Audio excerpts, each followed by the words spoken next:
So being nervous is a very natural human emotion, and you really need to learn how to deal with those nerves. A couple of symptoms for when you do get nervous, your heart starts pounding a lot, your mouth goes dry, your legs and hands feel heavy. So the most important thing to deal with that is you need to start getting the blood circulation going into your body. So the more active you remain, the more you move around, move your feet, that really helps.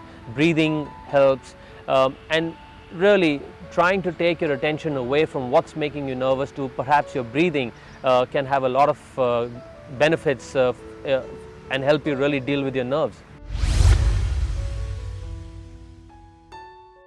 Well, the first most important thing is to analyze or prepare yourself for the challenge ahead. If you can really take a look at how your opponent is playing and what their strengths and weaknesses are, and plan a game plan before going into the match, that always helps. And then the next part definitely is executing that plan to the best of your abilities to try and create difficulties for your opponent in a match. So I think studying your opponent is quite important. Understanding your strengths and your weaknesses and how you can use your strengths to counter an opponent's weaknesses, that's a very important element of how to try and get past your opponent on that day. Well, that's one of the biggest aspects of wanting to become a professional athlete. It is 24/7, 365 days of the year discipline that you need, because your sleep, your eating, your hydration, all these play a big role in your development, not just playing tennis or not just doing physical fitness. So I think you really need to be a very disciplined child, a disciplined human being if you want to achieve success in the sporting arena. Well, most importantly, depends on the level of desire you have. If you have a lot of desire and that's your single-minded agenda in life, I think focus comes easily.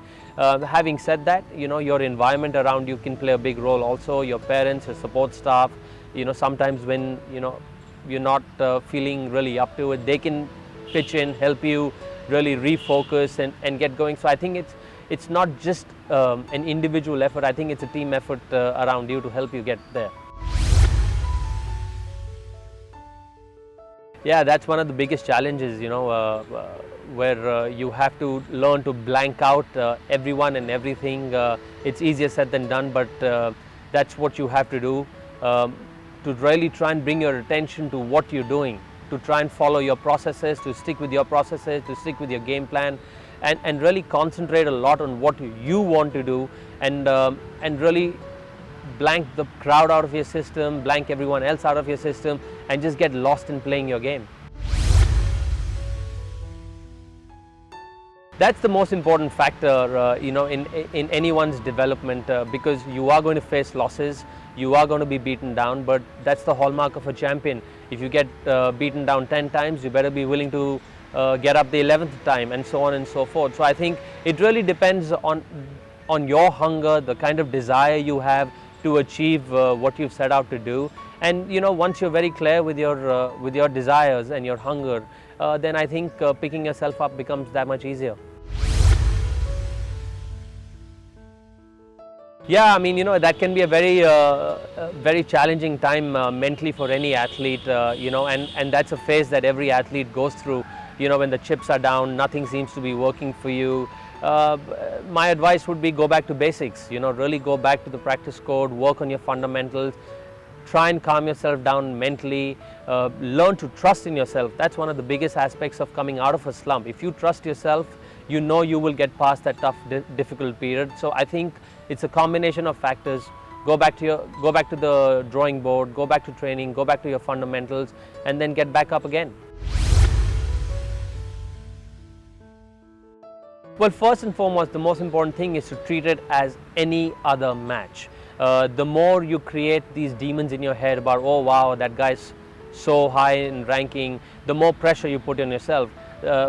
Sport is played day to day. If you can execute your plans on that day better than the person across the net, your chances of beating that person increase no matter what their ranking is, whether they're higher ranked than you, lower ranked than you.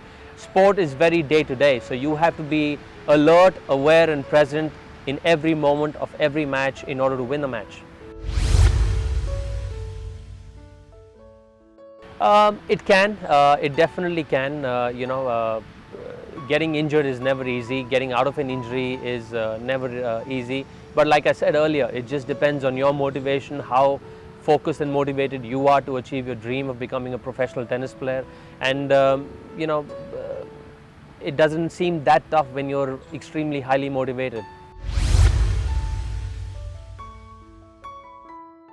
Yes, of course it helps. You need to have a hobby other than tennis.